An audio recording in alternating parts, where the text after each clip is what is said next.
Continuing in A Pluralistic Universe by William James, we now come to, well, I'll just use his words. Let us now turn at last to the great question of fact: does the absolute exist or not?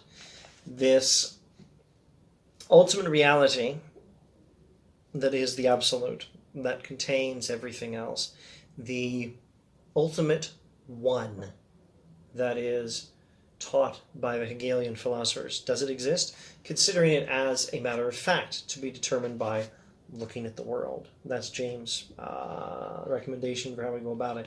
Not by just assuming that Hegelian logic can prove it, since Hegelian logic has various issues he considered earlier, but looking to see if it is, if the philosophy of the absolute is the philosophy we find when we look at the world.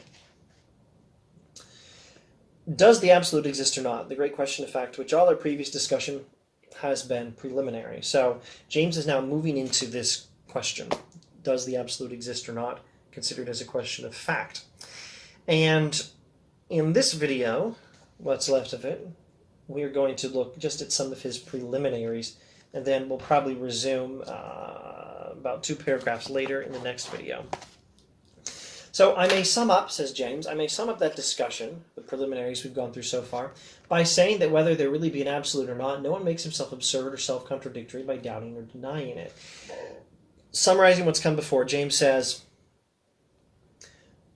by doubting or denying the Hegelian philosophy of the absolute, we are not thereby committed to absurdity. We are permitted by logic and reason to doubt the philosophy of the absolute, even to deny it. The charges of self-contradiction, where they do not rest on purely verbal reasoning, rest on a vicious intellectualism. So James has defined what he calls vicious intellectualism, and he says that the claims the Hegelian philosophers of the absolute make, that people who deny the absolute are contradicting themselves, these claims rest on purely verbal reasoning, or on what he has called vicious intellectualism. In other words, they rest on certain logical fallacies. I will not recapitulate my criticism, says James, and it's best if I don't either. Go back and watch earlier videos in this series. I will simply ask you to change the venue and to discuss the absolute now as if it were only an open hypothesis. As such, is it more probable or more improbable? So now James says, consider this philosophy of the absolute. Consider the philosophy that says ultimate reality is one. Consider the philosophy that says the universe is a universe in which minds can be at home. It is, in that sense, a sacred or a divine reality. Pantheism is the philosophy James is talking about here. All is divine. All is the sort of thing a spirit or a mind can be at home in. And all things are connected, yes. And for all that, not all is one. Consider the hypothesis of monistic pantheism, the philosophy of the absolute, but also consider the hypothesis of pluralistic pantheism. And then we're going to see, based on looking at the facts of reality as well as we can, which is more probable, says James. But now, one preliminary, and we'll end this video with this paragraph. One preliminary paragraph. But first of all, I must parenthetically ask you to distinguish the notion of the absolute carefully from that of another object with which it is liable to become heedlessly entangled. Technically, this is parenthetical, but it's awfully important. Don't misunderstand, he says, this Hegelian philosophy of the absolute God with another thing which is sometimes confused with it, and that other thing, that other object is the God of common people and their religion, and the creator God of Orthodox Christian theology. Only thoroughgoing monists or pantheists believe in the absolute. The God of our popular Christianity is but one member of a pluralistic system. So, you want to be careful here. Let's just go with what it looks to me like he's saying. Looks to me like he's saying traditional Orthodox Christianity says that there is a God. But that God is not everything. That God is not in and of himself the whole of reality. There is more than one thing that exists. And God is one of those things. God is not everything. That's pantheism. But traditional Christianity is not a pantheism. It's pantheism that says all is one and divine. All right. The God of our popular Christianity is but one member of a pluralistic system. He and we stand outside of each other, just as the devil, the saints, and the angels stand outside of both of us. I can hardly conceive of anything more different from the absolute than the God, say, of David or of Isaiah. That God is an essentially finite being in the cosmos, not with the cosmos in him. Indeed, he has a very local habitation there and very one-sided local and personal attachments. Now, you really got to be careful with this and try to keep straight maybe as many as 4 different perspectives on the universe and perspectives on religion. There is, well, if you're trying to keep straight all the perspectives, first of all, there's materialism. The world is not the sort of thing in which minds can be at home. The world is just matter, just stuff occupying space, obeying the laws of physics, much as this comb does, without necessarily having any hint of consciousness. All right, so there's materialism, so we're setting that aside. Then there's the idea of the world as one where we can be at home, a reality built for minds, and there's minds, us, and the world we live in, and then there's God, completely separate from the world and infinite, and that's the picture of scholastic dualistic pantheism. And then there's the picture of popular Christianity, which James thinks is not the same. And then there's the Hegelian philosophy of the absolute, which is not either of those. And then there's James' pluralistic pantheism, which might be another view entirely. So the immediate point here is only that the God of popular Christianity is not the God of the Hegelian absolute. Now, speaking as a representation, I hope, certainly someone who wants to and tries hard to be Orthodox Christian. Speaking as an Orthodox Christian, I'll subscribe to the Nicene Creed. Speaking as an Orthodox Christian, I say James is entirely correct that the God of the Hegelian absolute system of thought is not the same thing as the God of Christianity. Still, I don't know that James is correct in saying, yes, I can't agree with James saying the God of David or of Isaiah. The God of Orthodox Christianity is an essentially finite being in the cosmos, not with the cosmos in him. Well, definitely not with the cosmos in him. But I can't think of God as being a finite being inside the universe. No, I can't think that way.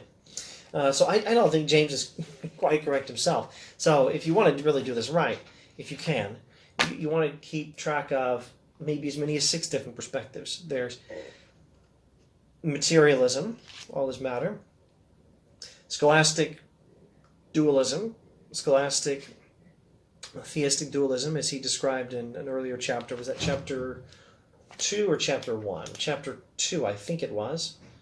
The types of philosophic thinking. So, no, actually, I bet it was chapter 2. Well, anyway. No,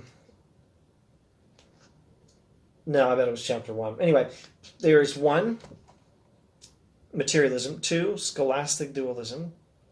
3, popular Christianity as James understands it. 4, the Hegelian absolute system. And 5, James' pluralistic pantheism. Now, James is going to say, I think, that popular Christianity and pluralistic pantheism can be the same thing. I think that's what he's going for. But then there's another perspective, a 6th perspective, which is actual Orthodox Christianity that I don't think James quite understands here. So maybe if Orthodox Christianity, as James understands it, can be the same as pluralistic pantheism, maybe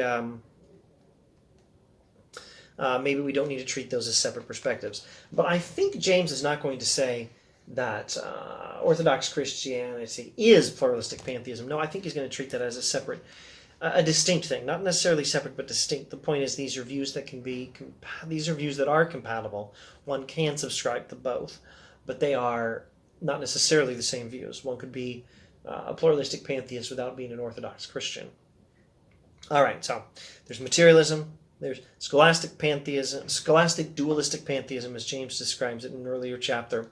There's monistic Hegelian idealism, which he's disagreeing with. Then there's pluralistic pantheism, which he's promoting against monistic dualism. And these are the 2 that are really the concern of this book. He's refuting, or he's critiquing Hegelian Hegelian pantheistic monism in favor of a pluralistic pantheism. Those are the main concern of this book. But along the way, we've dispensed with materialism and scholastic dualistic pantheism. Scholastic dualistic theism in order to just consider monistic Hegelian philosophy of the absolute and pluralistic pantheism. But now he's also noting there's popular Christianity, which is compatible with pluralistic pantheism. The view James touts, those two can go together, but they don't necessarily have to. So he's friendly with the Orthodox Christianity, as he understands it, but he's really touting a different view that's not incompatible with it. But then I suggest there may be a sixth view. It's not quite scholastic, dualistic theism as James describes it, but also not quite popular Christianity as James describes it either. All right. James, etc., etc. Let's just say, let's just keep reading. If it should prove probable that the absolute does not exist, it will not follow in the slightest degree that a God like that of David, Isaiah, or Jesus may not exist, or may not be the most important existence in the universe for us to acknowledge. If we reject Hegelian religion, that doesn't mean we can't have biblical religion. I pray you then not to confound the two ideas as you listen to the criticisms I shall have to proffer. I hold to the finite God. James holds to the finite God, for reasons which I shall touch on in the 7th of these lectures. But I hold that his rival and competitor, I feel almost tempted to say his enemy, the absolute, is not only not forced on us by logic, but that it is an improbable hypothesis. So he said that the Hegelian philosophy of the absolute is not forced on us by logic, and now he's going to say, well, let's take it as a serious hypothesis, but let's see whether it's more probable based on the world as we know it in experience. And he's going to say, nope, it's not. But that doesn't mean you can't be a Christian. The creator God of Orthodox Christian theology is a finite God and might well still exist, and you can still totally be a Christian without this Hegelian philosophy. So says James. And I say, be careful. I don't think he's quite describing Orthodox Christianity correctly. But that's James.